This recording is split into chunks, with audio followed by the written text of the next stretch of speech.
Vamos agora voltar a falar sobre IBCBR. O índice recuou mais do que o previsto para o mês de maio.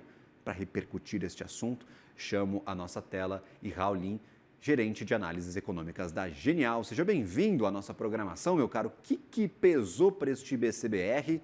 Não se esperava, talvez, uma desaceleração tão forte, 0,7% de queda no último mês de maio. Bem-vindo, bom dia. Bom dia, é um prazer estar aqui falando com vocês e repercutir esse dado do IBCBR do dia de hoje. Como você já antecipou, tivemos um recuo significativo da taxa, né, de crescimento da economia brasileira para o mês de maio. Tem que lembrar que o IBCBR é uma tentativa de se fazer um acompanhamento de maior frequência, né, do PIB. A gente pode entender o IBCBR como um PIB mensal da economia brasileira, né? E a gente realmente teve uma queda mais significativa, um recuo de 0,74% no mês. O consenso de mercado estava ali apontando para uma certa estabilidade, e aqui na Genial a gente tinha uma projeção de uma contração de menor magnitude, né? Uma contração de 0,2% no mês. O que a gente tem aqui para chamar a atenção é que, por mais que a gente tenha observado uma contração mais significativa, né, do índice, que pode trazer alguma interpretação, se você olhar só para o índice headline, de que a economia brasileira possa estar começando a dar sinais de uma desaceleração mais significativa, na realidade a gente vê esse número com uma certa cautela, né? A gente tem que lembrar que as leituras dos meses anteriores foram marcadas por expansões. Nos 4 meses imediatamente anteriores, houve um forte avanço do IBCBR, que fez com que o índice atingisse o nível mais elevado da sua série histórica. Então, a gente está saindo de uma sequência de 4 altas, registrando uma primeira contração, uma contratação, por mais que tenha sido significativa, mas ela, de certa forma, não deve ser interpretada como ainda como um sinal de uma desaceleração mais significativa da economia brasileira. Na realidade, quando a gente olha os números para o mês de maio, o que a gente observa é que, primeiro, o grande destaque negativo foi a agropecuária, com uma contração de mais de 4% no mês, uma contração, de certa forma, já esperada pelo fato de que a gente observou uma forte expansão da agropecuária nos 2 primeiros meses do ano, em linha com aquele prognóstico que os economistas vinham trazendo de que a safra brasileira de 2025 seria uma safra recorde, e se confirmou ao longo dos primeiros meses do ano. Então é natural que você tenha alguma acomodação depois de você apresentar realmente um ritmo de expansão nos 2 primeiros meses do ano bastante significativo, na ordem de 9% acumulado, né? Então você começa a ver uma parte de devolução, né, desse forte ritmo de crescimento, que foi realmente o que a gente observou no mês de maio, um recuo de 4%. Além disso, a gente teve uma contração ali na ordem de 0,6% da indústria, né? E a indústria vem realmente passando por um momento mais delicado. Não só o IBCBR, a abertura do IBCBR e da indústria sugere a contração, mas também como uma pesquisa mensal industrial mensal, né, do IBGE, que confirmou que vem na mesma direção, né, do que o número do IBCBR, apontando para uma queda mais significativa da indústria de transformação. E a gente tem que lembrar que a economia brasileira está passando por um momento mais adverso. A gente tem um cenário aí um pouco mais complicado para aquisição de bens, principalmente que são mais dependentes do crédito, né, dado esse ciclo de alta de Selic que atingiu, né, 15% na última reunião do Copom. Além disso, a gente ainda tem uma inflação, de certa forma, elevada, que por mais que tenha dado alguns sinais de arrefecimento nos últimos meses, ainda pressiona, é bastante pressionado por componentes ligados ao consumo mais essencial, como alimentos, né? E isso acaba impactando a renda disponível e, consequentemente, a intenção de consumir das famílias. E, por fim, a gente tem também essa elevação das incertezas, né? Num ambiente que você tem mais incerteza, tanto doméstica, principalmente em relação ao fiscal, quanto externa, né? Agravada mais recentemente pelo aumento da tarifa, quer dizer, pelo aumento não, pelo anúncio da tarifa de 50%, a intenção de implementá-las a partir do dia 1º de agosto, você tem um ambiente menos propício ao investimento, que acaba batendo numa pauta importante da produção industrial, que são os bens de capital, que são utilizados para investimento por parte do empresário, né? As sondagens setoriais já vinham apontando por uma piora das expectativas dos empresários, que naturalmente bateria, né, na intenção de investimento, e está se traduzindo de maneira mais significativa na indústria. Por sua vez, o setor de serviços ficou virtualmente estável no mês de maio, desacelerando em relação às altas registradas nos 4 meses anteriores, e com essa estabilidade, o setor de serviços permaneceu, né, no patamar mais elevado já registrado na nossa série histórica, que também enfrenta, né, dificuldades, assim como a indústria, por ser um setor mais cíclico da economia. Então, você enfrenta desafios quando se depara com uma taxa de juros significativamente elevada, uma inflação elevada, mas, diferentemente da indústria, que o setor de serviços, por ser menos dependente do crédito, acaba se beneficiando ainda de um mercado de trabalho significativamente aquecido. A gente tem que lembrar que os dados mais recentes do mercado de trabalho surpreenderam positivamente na leitura referente ao mês de maio, com a taxa de desemprego vindo significativamente abaixo do que era esperado pelo mercado e atingindo níveis historicamente muito baixos. E isso deve dar uma sustentação ao consumo que, de certa forma, se traduz nessa leitura do mês de maio, que acaba promovendo uma certa estabilidade do setor de serviços, né? E deve continuar meio que sendo um combustível para consumo nos próximos meses, né? Fornecendo combustível adicional, por mais que o cenário ainda se mostre adverso.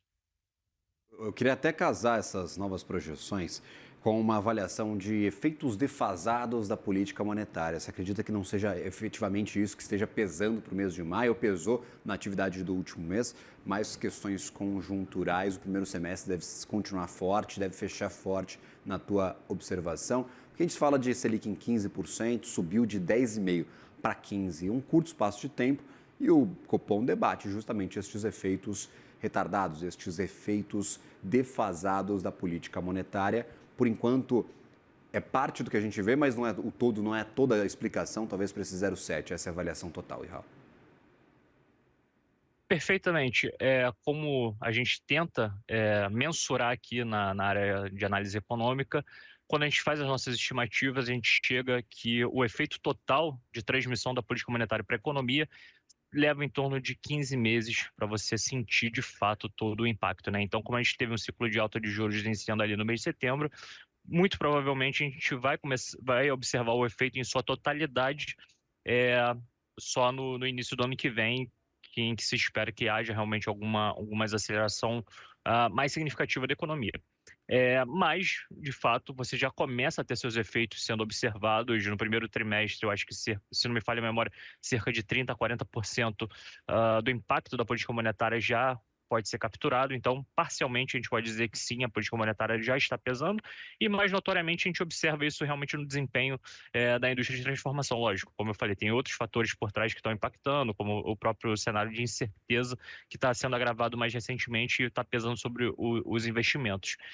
Mas a gente espera realmente observar nos próximos meses que a política monetária bata de maneira mais significativa, sim. Mas, por outro lado, quando a gente pensa em desaceleração da economia, a gente sempre tem que lembrar que toda ação acaba gerando uma reação.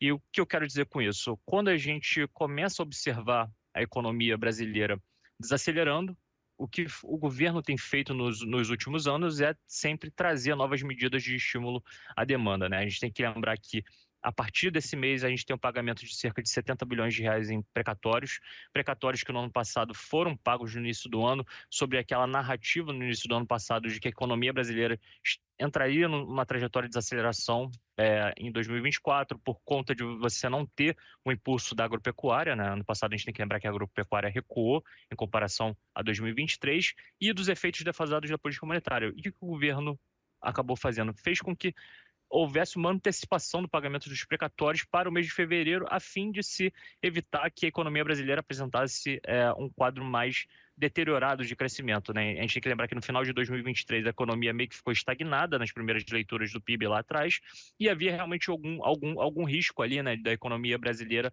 manter esse diagnóstico no início de 2024 de estagnação, o que foi feito de lá para cá foi realmente um anúncio de diversas políticas de expansão, de estímulo à demanda. O que a gente vem observando desde a virada do ano passado para o início desse ano também é a continuidade dessa agenda de expansão de gastos ou de estímulos de crédito, que vai fazer com que realmente a demanda meio que não se enfraqueça da maneira que o livro-texto de economia prediz, né, quando você observa uma taxa Selic a 15%, né? Seria o famoso, o que o Banco Central tem vinculado na sua comunicação, seria a famosa obstrução, né, dos canais de transmissão da política monetária sobre a economia. Então, quando a gente começar a observar a economia desacelerando de maneira mais significativa, a pergunta que fica é se realmente a gente vai deixar a política monetária afetar como deveria a economia, fazer com que a inflação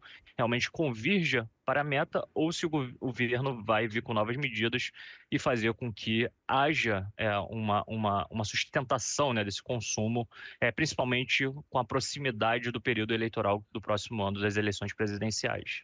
Perfeito, estamos atentos a essas novas políticas, inclusive algumas listadas naquele grande pacote de crédito que foi anunciado há poucos dias atrás pelo presidente Lula, crédito para, por exemplo, compra de automóveis, em especial motocicletas para entregadores, políticas de auxílio a estes entregadores, políticas de crédito para reforma de casas. A gente já tem algumas no pipeline nesse programa para serem apresentados ao longo deste ano, que ainda estão claro, sendo estudadas pelo governo, que poderiam incentivar parte deste consumo. E, claro, queria trazer também para essa discussão se a gente consegue enxergar, talvez, o efeito já tarifário com este tarifaço que foi anunciado, essas novas bravatas de Donald Trump, estes 50% foram anunciados para o Brasil.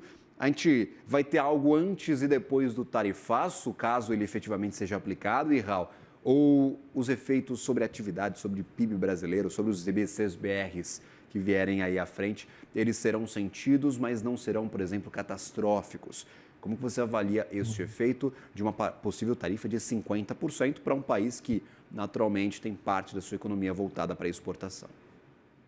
Uhum. Perfeito. Quando a gente pensa nesse tarifaço, eu acho que a gente tem que separar os seus impactos em duas vertentes. Primeiro, realmente o impacto direto na economia real, e o impacto político que pode ter efeitos secundários sobre a economia real. Começando pela economia real, de certa forma, o Brasil ele se beneficia nesse momento desse imposto de importação que pode ser implementado pelos Estados Unidos, pelo fato de que a pauta de exportação brasileira não é tão significativa para os Estados Unidos e é uma pauta que, de certa forma, é concentrada em commodities. O Brasil não consegue fugir disso por ser um grande exportador de commodities, que pode ser redirecionada para outras regiões, ainda mais num contexto de acirramento de tensões geopolíticas globais, né? A gente sabe que grande parte da justificativa à taxação de 50% é por fatores políticos, da mesma forma com que a China também enfrenta restrições de suas exportações por fatores geopolíticos globais. E nesse sentido, eu entendo que há uma janela de oportunidade aqui em que haja algum redirecionamento, assim como aconteceu no Trump 1, né? Quando a gente teve a primeira tensão comercial entre a China e os Estados Unidos, o Brasil acabou se beneficiando. As exportações de soja, por exemplo, que antes do primeiro tarifaço implementado pelos Estados Unidos sobre a China, eram muito equivalentes em volume, né, do Brasil e os Estados Unidos, e após o tarifaço, houve um descolamento, né? O Brasil acabou se beneficiando muito mais, exportando muito mais soja para os Estados Unidos, e eu acho que, nesse sentido, a implementação da tarifa atual pode fazer com que haja um redirecionamento das exportações brasileiras para a China e tendo um impacto moderado em termos de crescimento. A gente tem um impacto aqui entre 0,1 ou 0,2 de queda do PIB em 12 meses. A gente vê de certa forma, esse redirecionamento que acaba suavizando, né, um impacto direto sobre crescimento. Só que a grande dúvida que fica, na realidade, qual o maior impacto possível em relação a essas tarifas é o aumento do risco Brasil. Quando você tem essa imposição de tarifa de 50% sobre o Brasil, você acaba impactando de maneira significativa algumas empresas da Bolsa, como a própria Embraer, que eu acho que é o caso mais emblemático, que faz com que haja um menor apetite a risco, investimento em ações aqui no Brasil. Isso pode fazer com que a entrada de capital externo não seja, não haja entrada de capital externo em comparação ao caso de não haver tarifas, né? E isso pode sim impactar a nossa taxa de câmbio. A gente tem que lembrar que cerca de 25% do investimento direto no país é proveniente dos Estados Unidos, e nesse cenário aí de aumento de risco Brasil, tensões políticas entre Brasil e Estados Unidos, você pode ter um impacto mais significativo sobre o câmbio, que faça com que a trajetória atual de arrefecimento da inflação, que a gente vem observando uma inflação mais benigna em componentes ligados a bens comercializáveis, como bens duráveis